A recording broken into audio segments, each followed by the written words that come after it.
Thank you all for being here. Before I take your questions, I have an announcement. On September 11, 2011, the President and Mrs. Obama will join with the rest of the American people in marking the 10th anniversary of a day that we will never forget. The President will participate in commemorations at each of the 3 locations where we lost so many loved ones, in Lower Manhattan, in Shanksville, Pennsylvania, and at the Pentagon in Northern Virginia. Throughout the day, he will pay tribute to those we lost, honor the Americans who responded on that day and who served in harm's way over the last decade. He will underscore the strength, resilience, and unity of the American people. Further details about the President's schedule will be announced in the coming weeks. On September 10th, the day prior, the Vice President will attend the dedication of the Flight 93 National Memorial in Shanksville, Pennsylvania. Further details about the Vice President's plans will also be announced in coming weeks. And with that, I will take your questions. Ben Feller of the Associated Press. Thank you, Jay. On the debt legislation, when does the President plan to sign it? I assume as soon as possible. And how do you plan to let us know? You don't think he should just wait for a few days? No. Yes, as soon as possible. I'm sure we will let you know. There's a process by which legislation, having passed both houses, makes its way down here, down Pennsylvania Avenue, and lands on his desk, and we will let you know when it's signed. By hand or auto pen? I believe it will be by hand. We heard the President talk quite extensively out there about the need for balance, the need for tax increases on wealthier Americans, and why. I'm wondering, though, if for anybody who's been following the debate, why they should have faith that that's going to happen in this next round. I don't want to get into a whole debate about the trigger, but I'm just saying that argument we've heard for weeks, and it didn't happen in the first round. Why would people have faith that it's going to happen next time? Well, that's an excellent question, and there are a lot of reasons why Americans may have lost a little bit of faith in the process here in Washington as they watched what for much of the time seemed like a circus that wasn't producing anything but stalemate. In the end, however, as the President noted, Republicans and Democrats and the President came together and reached a compromise that averted a crisis and will do some good things in terms of reducing our deficit that will be positive for our economy. As to the next step, the second stage, the need to move beyond just cuts in discretionary spending to go at some of the issues that really drive our debt, entitlements and tax revenues or spending through the tax code. You're right. These are hard issues, and we didn't get there in the grand compromise that the President was negotiating in good faith with the Speaker of the House. A reason perhaps for some optimism is that while in the end we were not able to achieve that, there were great strides made in terms of making the case for why balance is so essential, and why, if you really want to get a hold of our deficits and do something about our long-term debt, you have to deal with revenues as well as entitlements. I would note that after the Gang of Six released its framework, its proposal, that nearly 20 Republican senators endorsed that approach, in addition to obviously the many Democrats who did. I would note that the Speaker of the House, by his own account, put revenues on the table in his negotiations with the President of the United States. There are many other voices in the Congress and certainly outside of the Congress that recognize, on the Republican side, that recognize the need to take a balanced approach. I noticed in a statement that Senator Graham made just today, probably in the last hour or two, where he said that he certainly thinks we can close loopholes and deal with things like itemized deductions in the name of reducing the deficit. So it doesn't mean it will be easy, but we do have a mechanism in place through the super committee, the so-called super committee, special committee that will be set up by this legislation, and through the incentive placed on Congress by the so-called trigger to hopefully reach a situation where Congress will recognize that the best way to tackle this problem, really the only fair way to tackle this problem, is by approaching it with balance. Can I follow on Ben's question? You know, I'm going to move along the line here. One quick follow on that committee you just mentioned. We're already hearing some rumblings from Republicans that they won't pick members who are inclined to go for tax increases. My question is, does the President indirectly, in your view, have any say over who gets picked for those committees? Will he try to have some say? Well, the authority is vested, if you will, in the leaders of Congress to appoint these members, bicameral, bipartisan membership of the committee. The president will obviously has made his opinion known and will make his opinion known that it's important to take this seriously and to appoint members who will try to get to a product that can emerge from the committee and get a yes vote from Congress. And balance is required to achieve that. And this is not to decide otherwise, to stack the membership with folks who don't want to get anything done. You might think is a fine political tactic if there is no consequence to that. But there is, obviously, which is the very onerous actions that would be forced on the Congress by the sequestration, forgive me for using that word, but by the triggers. So we hope and believe that there will be pressure on Congress to take this seriously, on the leaders to appoint members who take it seriously, and who respond not just to what we say, but what the American people are saying, what some of the very Republicans that I just mentioned are saying, which is that if we are serious, as many people claim they are, about getting our deficits under control and doing more than just cutting discretionary spending, then we have to approach these big thorny issues, entitlements and revenues. And the way to do that is through the committee. Yes? Jay, you mentioned yesterday extending the payroll tax, and the president alluded to that in his statement today as well. How do you expect to do that with this Congress? How do I expect to get this Congress? How do we expect to get this Congress to pass a tax cut? How do you expect to get this through the Congress? Well, I don't have a legislative strategy to lay out to you. The Congress obviously acted to extend the payroll tax cut last December for this year. That decision has resulted in $1,000 extra dollars in the pockets of every American, a typical average American family. That's obviously a very positive thing for those families as they deal with making ends meet, and for the economy, because that money that they spend, that extra money that ends up in their paychecks, by and large gets spent and put back into the economy, which helps generate jobs and business, and that's very important. So I think the same arguments that made it compelling last year will make it compelling this fall when the president takes up that case again. But do you see bipartisan support for doing that? I think we expect there will be bipartisan support for doing that, yes. The president mentioned in his comments just now that he'd be speaking about more measures to help businesses hire and expand. Mm-hmm. Can you give us a clue? Well, I'll let him do that. I think he will certainly be talking a great deal about the need to grow our economy and increase hiring, create more jobs, and that'll be something you hear a lot about from him in these coming weeks and months. But if you had more measures, wouldn't we have seen them by now? Are there big new measures that you have planned? Well, that suggests that every idea you have on day one and you implement on day two, and obviously that's not the case, and we have a dynamic, changing situation both in the economy and in our politics, and so you're constantly thinking about and putting forward new ideas to address this number one priority, which is growing the economy and creating jobs. So no, I think the answer to that is no, and we will have more ideas to put forward. He also mentioned very clearly about the things that are already up on Capitol Hill that can be acted upon immediately in terms of the trade deals that have already been negotiated that will support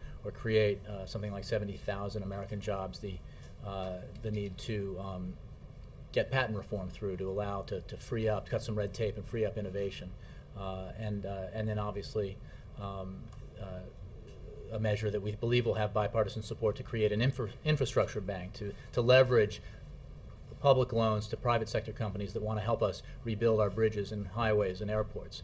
So these are things that Congress can act on either right away or very quickly after they return from recess, and we look forward to them doing that. After this big bipartisan struggle we've seen over the last weeks and months, that trying to get Congress to pass an extension of unemployment benefits, which Republicans will probably call more stimulus, and possibly the payroll tax cut as well, is going to be a hard sell. Look, I don't think there's anything that we assume is an easy sell in Washington, because these are tough issues. But we believe there will be bipartisan support for doing the absolutely right thing, which in this case is extending a tax cut for working Americans that will help them deal with high energy prices, but will also give them more money to spend, which in turn spurs economic activity, allows businesses to make decisions to hire more people, and has a very positive effect overall on the economy. So, we need to do everything we can in Washington to make sure that we're taking measures that help the economy and help Americans and help them find work. Now, as the President said, it should not take a crisis to get us to come together to do the things that we need to do to help the economy. And he looks forward to further bipartisan cooperation in the coming weeks and months.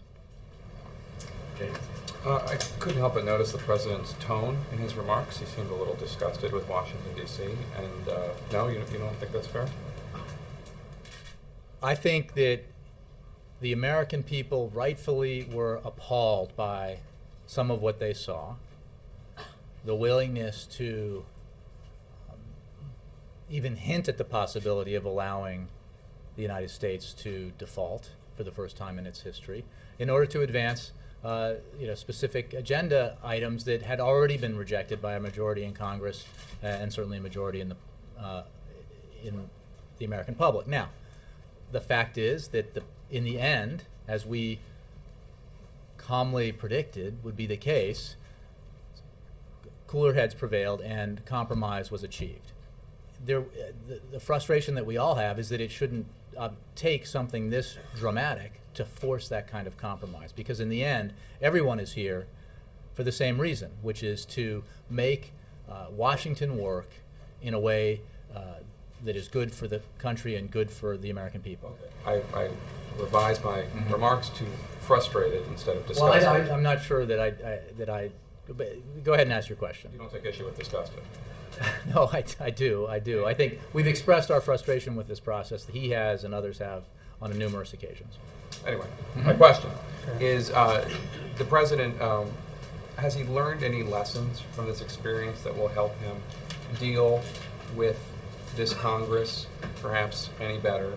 And does he accept any responsibility for the quote-unquote service that we've seen in the last month? Jake, I think that this President, from very early on in this process, made abundantly clear his willingness to compromise, his willingness to accept the fact that he would not, in this environment, in this divided government, get everything that he wanted, that whatever the end product would not be the ideal legislation that he as president would have written or the Democrats would have written in the Congress. So I certainly don't think, and I think that this view is shared by a majority of the American people, don't think that he was unyielding or unwilling to compromise. Now, Last poll I saw showed that a majority of Americans thought the President needed to compromise more, but they also more thought that the Republicans needed to compromise more. well, I think that reflects a general view of his approach and why people thought that he was certainly more willing and demonstrated his willingness to compromise. So, beyond that, there's a lot of time for after-action reports on and evaluations on this process. We through every stage, including the talks led by the Vice President, including the negotiations conducted by the President with the Speaker of the House, approached them in good faith, with a willingness to compromise. And we think that good faith and willingness helped, in the end, allow for everyone to come together and achieve a result that, while not ideal, did avert a crisis and did allow us to make a significant down payment on the need to reduce the deficit. So no responsibility and no lessons yet. You can characterize it however you want, but I answered the question. Yes, There was Jessica. a lot of bitter language on Capitol Hill yesterday, especially by some liberal Democrats who said things like they felt pickpocketed by Republicans in this deal and that the nation was being held hostage. Senator Reid just said on the floor before the vote, the Tea Party direction of this Congress in the last few months has been very, very disconcerting. Does the President agree with that view? Well, I think that the process that created a situation where, we've been through it. In some ways, reliving it is something I don't particularly want to do. But if you remember, when we encountered this situation where the House, in particular, was passing measures that did not have any chance of getting through the Senate, that did not have the support of the American people, that did not have any chance of being signed into law by this president, in the end, doing it once to make a point is pretty standard operating procedure in Washington. Doing it again and again with a deadline looming before us that could have resulted in economic catastrophe seemed to us unhelpful. So in that sense, we would share the without labeling the members or categorizing them, simply that there needed to be, and eventually there was, a recognition by a majority of both Republicans and Democrats that the only way out of this, or the only way to avert this crisis, was to reach a compromise, which by definition would require each side to give. Is it the so-called Tea Party direction of Congress that made this deal more challenging than past deals in the White House's view? Well, I think there was certainly a sentiment held by some members of Congress, especially in the House, that there was certainly some slice of membership in the House who thought that default it wouldn't matter, that they wouldn't vote to raise the debt ceiling regardless, that we should never raise the debt ceiling. I mean, imagine, of course, if you actually understand what the debt ceiling is and what raising it is about, which is paying the bills we have already rung up. I mean, that position is untenable and nonsensical. So, again, without categorizing or labeling, those members who held those views that were not helpful to reaching an agreement that was good for the country, it was clearly an impediment to getting to compromise sooner than, a day before the deadline. Yes, Nora. Does the president sign this begrudgingly? No, the president believes, as he said and others have said, that this was, in the end, a compromise that's good for the economy, that averted a catastrophe, that allows us to cut the deficit by guaranteed more than $2 trillion, that does it in a way that protects our vital investments in education and research and other areas that that are the foundation really for future job creation, and sets up a process whereby hopefully we can come together again and enact the second stage of serious deficit reduction. So while not perfect, it's a lot more than nothing, and it's a lot more than just averting the catastrophe. Did he thank any members of Congress for their votes? I think he, throughout this process, was appreciative to a number of members of Congress for the role they played, for their constructive ideas, for their willingness to accept less than 100%, but I don't know that he's called any members specifically post-vote to thank them, no. Did he? I didn't notice that he thanked them in his remarks today. I'm sorry? He did not. I noticed he thanked the American people, but I noticed that he didn't thank Congress or congratulate Congress on their work. Well, I think the president, there are a lot of things that aren't in speeches. I mean, he didn't talk about the weather either. I mean, but the fact is that whether he signs it but I think begrudgingly. I answered that question, that no, he believes that it was a suitable compromise, not what we could have done. He, as you've heard him say, is disappointed that we were not able to achieve something bigger, and he fought throughout this process, cajoled, argued, tried to persuade leaders in Congress to go for something big, because remember, he made the point, and he was correct, that anything less than big would be just as hard as big, and we saw that, didn't we? And we saw how hard getting this done was, and I really think, the president thinks, that a bigger measure that addressed all of these issues at once would have been no more difficult than this ended up being, if there had been the will to put it before the Congress. Finally, does the president share the view of Senator Lamar Alexander that these spending cuts included in this do almost nothing to restructure Medicare or Social Security, one of the long-term deficit drivers? Well, I think that is self-evident in the initial tranche of cuts, because they are limited to discretionary spending, non-defense and defense. The second stage, it remains to be seen. The second stage will, as the special committee gets set up and begins to take on the task of putting forward a proposal. We obviously believe that, and I think most people believe that the issues that remain to be addressed here are entitlement reform and tax reform. So the answer is we certainly agree with that as an obvious assessment of the initial round of cuts that are embedded in here. And it simply makes the point that the President made today and that he's made all along, that if you're serious about consequential deficit reduction, the kind that affects the structural out-year fiscal outlook for the country, you need to go beyond discretionary spending. It's simply not a substantial enough part of our budget to unless you're willing to eliminate programs that are absolutely necessary and very popular, and I don't think members of Congress want to go that route. So you have to do it in a balanced way. Because if you don't, I mean, if you rule out defense and you rule out revenues, as the House Republican budget did, you have to do drastic things to Medicare, Medicaid, potentially Social Security. And that's not the right approach, we think, for the American people. There were a lot of people inspired by Congresswoman Gabby Gifford showing up for the vote last night. Has the President had a chance to talk to her by phone, or do you think she'll be here at the White House with her husband today? You know, I don't have any scheduling announcements, and I don't believe he has spoken to her by phone, but I can take that. After she was shot in January, there were a lot of people in both parties, especially the President when he went to Tucson, who said, you know, enough with these ridiculous analogies of, and harmful metaphors and whatnot. And yesterday the Vice President was in a meeting on Capitol Hill where it sounds like some Democrats, maybe even the Vice President, used the word terrorist to describe some Tea Party folks affiliated with the Republican Party, Republican lawmakers affiliated with the Tea Party. Does the President think that's appropriate discourse? No, he doesn't, and neither does the Vice President. I think the Vice President spoke to this and made clear that he didn't say those words, and I think the Congressman in question has said that he regrets using them. A number, I think it was a product of an emotional discussion, very passionately held positions in this debate, but that does not mean that it's appropriate, and it's not. The Vice President doesn't think so, the President doesn't think so. Any kind of comments like that are simply not conducive to the kind of political discourse that we hope to have.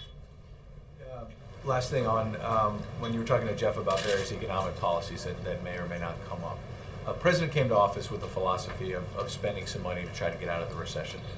No need to relitigate the stimulus. You were a big part of that in the Vice President's office. There were some who think it worked, some who thinks it doesn't. It did not. But doesn't this debt deal signal that the federal coffers are basically empty, and the President's going to have a really hard time for the rest of this term really coming up with anything dramatic to make this recovery more robust? So what's his message to the American people? Do they just have to kind of ride this out for? Well, I think you heard some of it from the President today, and that it is simply a fact that in a time when we're tightening our belts, you have to be very careful and focused in how you invest federal money, and the President approaches it that way, and that's why in this process he was so committed to ensuring that key investments that help create jobs, build a foundation through education or innovation were protected, and that's the approach he'll take going forward. And it's important to remember, we are all responsible, or certainly the elected members in Washington of both parties are responsible for making decisions and choices to ensure that the economy grows and jobs are created. And it is simply not the case by anyone's serious economic analysis that slicing discretionary spending is going to, by itself, ensure that we continue to grow and create jobs. It can be helpful if it's done carefully, and if it's done, if things are phased in a way that is not harmful to growth. It can certainly broadly, if you take those big steps, send the signal to investors that the United States government has its fiscal house in order, and that can have a very positive impact.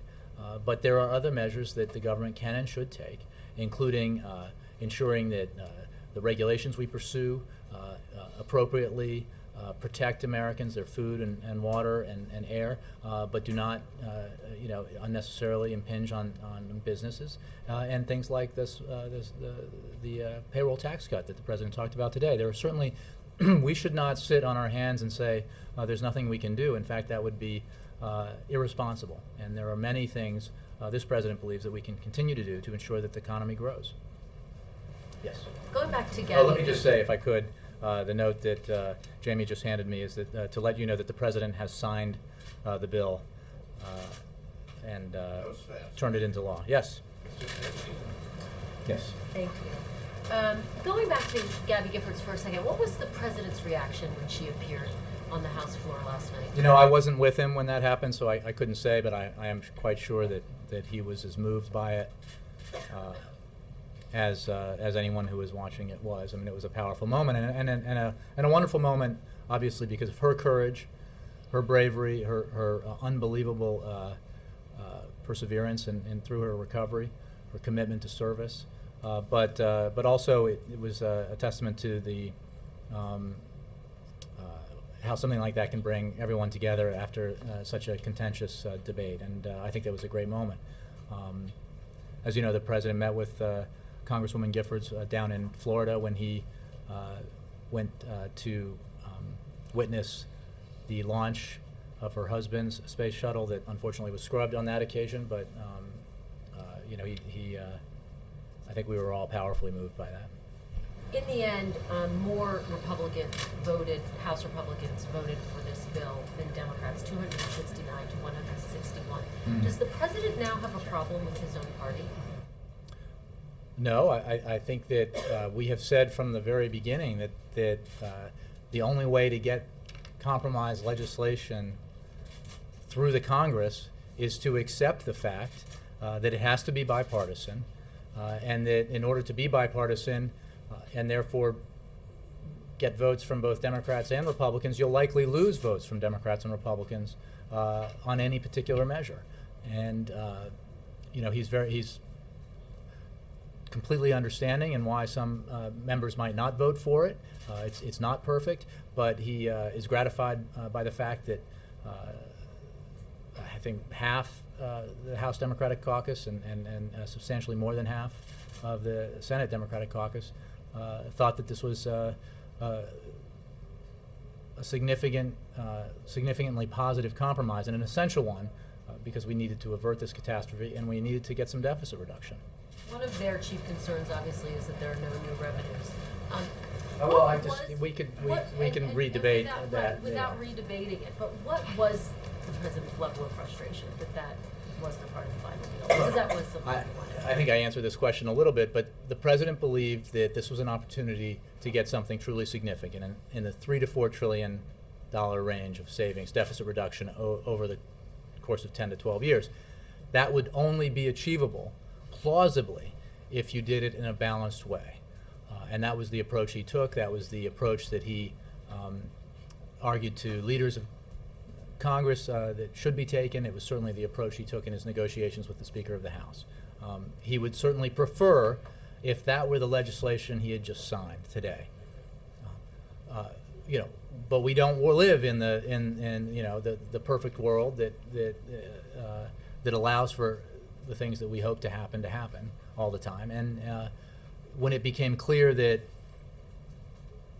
there wasn't the necessary political will or commitment to trying to get that through, we absolutely still had to deal with this issue, and the president then became committed to getting to ensuring that the compromise we did reach achieved as significant as possible amounts of deficit reduction, and did it in a way that retained the need for balance as they addressed the bigger issues and moved beyond the initial round of cuts that both sides had long previously agreed upon.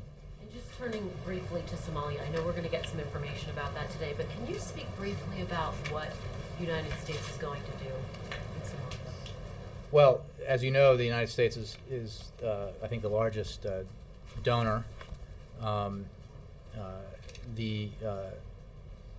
Yesterday, the United Nations issued a warning that the famine is spreading, and the situation is getting worse. The UN has updated the number of people affected throughout the Horn of Africa from 11 million people to 12.4 million as conditions spread. The United States remains absolutely committed to assisting the people of Somalia during this time. In the face of the extreme humanitarian needs, coupled with an unpredictable situation on the ground, the U.S. government has issued new guidance to allow more flexibility to provide a wider range of aid to a larger number of areas in need. This new guidance should help clarify that aid workers who are partnering with the U.S. government to help save lives under difficult and dangerous conditions are not in conflict with U.S. laws and regulations. And I think you understand why that is, because al-Shabaab controls so much of the territory, and allowing for this flexibility gives the assurance to these aid workers that they can get that aid to the people who need it and not worry that they're operating in conflict with U.S. laws and regulations. Yes, Karen. Does the president think that this debate and what it exposed about the U.S.'s governing system has done any damage to the U.S.'s reputation abroad, either with investors or other foreign leaders, and does he feel there's a need to reach out or do any repairing in that regard? Well, not that I have heard him express. I think that most folks around the world who are watching this expected Washington to resolve this because it would have been so unthinkable had we not. And while we certainly saw some negative impact caused by this, by the doubt about whether or not the United States would deal with this and avert economic catastrophe by allowing us to default, in the end, the specter of that happening compelled the leaders in Washington to come together and achieve a compromise and to send the signal that Washington will not let the unthinkable happen, and that we will continue to pay our obligations and honor our debt. That's very important. So I think nobody believes it was a good idea to wait until the very end to make it clear that that would happen. We remained optimistic throughout that it would happen. The leaders of Congress of both parties, I think, helpfully reiterated that they believed in the end we would absolutely do this. We would not let our borrowing authority expire and risk default. But there's no question it was a messy process, and the messiness of the process was not particularly helpful. Let me get Carol and then, yeah. So, I mean, I ask because you guys had said all along, this can't go to the last minute, we can't have debt countdown clocks, and we've had all that now. We did have a number of debt countdown clocks, yes. We still, They got to be off the air now, right? So, I guess does he feel the need to offer some reassurance to the U.S. allies and people that... Look, I think that we can say now with great authority that the United States honors its obligations and pays its bills. We remain the safest of safe harbors, and we the action taken by Congress yesterday and today, signed into law by the President moments ago, that extends our debt ceiling through 2012, demonstrates that we will continue to pay meet our obligations and pay our bills, and that is a very good thing. One more, if I could quickly. As he moves to the next phase of the deficit reduction battle, talking about jobs, will we see the President employ the calling of members of Congress, the tweeting, and all the things that he did in the last week on the debt ceiling to push his agenda? I can't really say what tactics he or we will employ to try to persuade Congress to act on different measures going forward. I mean, I think that it's important you need to make your case, and he will continue to do that in all the ways that he has in the past, and predicting precisely how that will play out is hard to do. You guys felt was successful. Well, it was successful. It absolutely was successful, but it was successful in part because the American public was concerned and paying very close attention to what was happening here. And the data was overwhelming that they were frustrated by the process and wanted Washington to function and to compromise. Yeah. Do you think, my colleague was referring to sort of a dysfunction here, do you think that dysfunction will, in a sense, give U.S. global competitors an edge in the financial marketplace from now on in? I don't, but my opinion on that is probably worth what you paid for it. But look, I think that the United States of America is still the most powerful economy in the world. It is an incredible engine for creativity and innovation, and it has the most smartest, most effective workforce in the world. So we have a lot going for us, in spite of the fractiousness of our politics. Mark. Jay, when the president speaks about the government living within its means, does he mean budgets with zero deficits? No, clearly he doesn't. He means that you have to get your deficit and debt under control. We can get very technical about deficit and debt ratios to GDP and why those are so important, particularly when you talk about debt to GDP ratios and getting that trajectory in the right place for the long term. And that's why the only way to do that, to go back to some of these other questions, is to tackle entitlement reform and to tackle tax reform. And when the balanced budget amendments come up in each chamber in the fall, can we expect the president to argue against passage? Well, the president's position on balanced budget amendments is very clear, and I do not anticipate it will change. No. Michael, and then Margaret. Yeah. Okay. Is the president going to propose a way to pay for these things he talked about just now in the Rose Garden, unemployment extension, payroll tax continuation, R&D tax credits, things like that? Well, I don't think he's. I mean, I don't want to. It's hard to know how that legislation would be created, what it might be attached to. So it's difficult to anticipate. I think it's important to note, as was certainly the case last year, that this is a one-year payout. It is not a significant contributor to the deficit because it's a one-year deal. But he doesn't feel like he has to find. Well, again, I don't want to. I don't know yet. We don't know yet how that will play out. But he does believe it's very important that we do extend the payroll tax cut to give Americans more money in their paychecks next year, the same as they had it this year. The second question is, does the president believe there's enough time between now and the end of November for the special committee to craft a full tax reform proposal that would deal with the Bush tax cuts, that would set new rates, that would take care of this whole basket Well, of issues? as we learned through the negotiating process, there's a variety of ways to skin that cat and of ways that you can enact tax reform and entitlement reform, whether broadly through setting targets.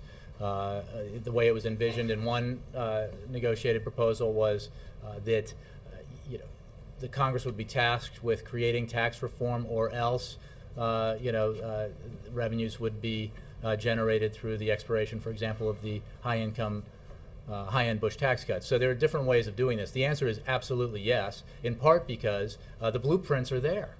Whether you look at the Gang of Six's proposal, or the Simpson-Bowles Commission, or the work that was done by the President and Speaker of the House, there aren't an infinite number of ways to do this, especially when you narrow it down to the remaining issues, the entitlement reform and the tax reform. That there are only so many ways to go at this, and most of those ways have already been explored. So there will be a full menu and complete menu of options for the special committee to consider.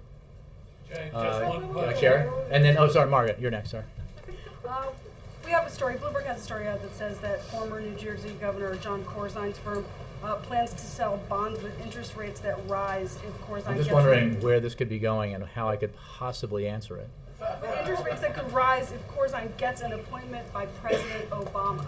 So my question is Governor Corzine being considered or vetted for any White House jobs, and do you have any relationship to the bond? I have no knowledge of anything like that, and the story is new to me, so I can't really. Yeah, I'm not even sure it makes any sense, but I mean, not to me yet, because I haven't read it, so I would have to take a look at that.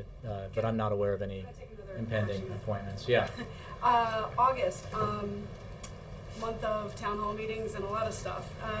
What is the president planning on doing to use the month of August? When we have scheduling announcements to make, we'll make them. It's August. Barely. We've been busy, but we'll have some scheduling announcements to make for you. Yeah, we can. But we had to, chew some other gum. Will you be on the road? I'm sure we'll have some announcements to make for you, and I think you can anticipate that, just generally speaking, the president will be on the road more than he has been in recent weeks. Carrie.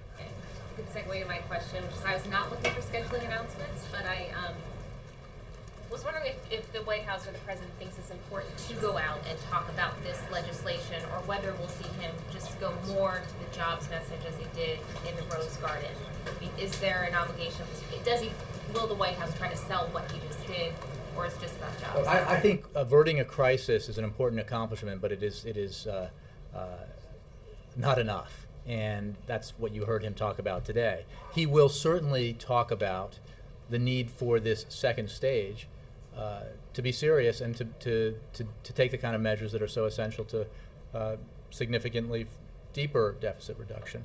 But he will primarily focus, as he always does, on growing the economy and creating jobs. So it will be more about the message in there, which is at this next stage is the chance to do this balance the President talking about, raise the pressure, and make the case for that.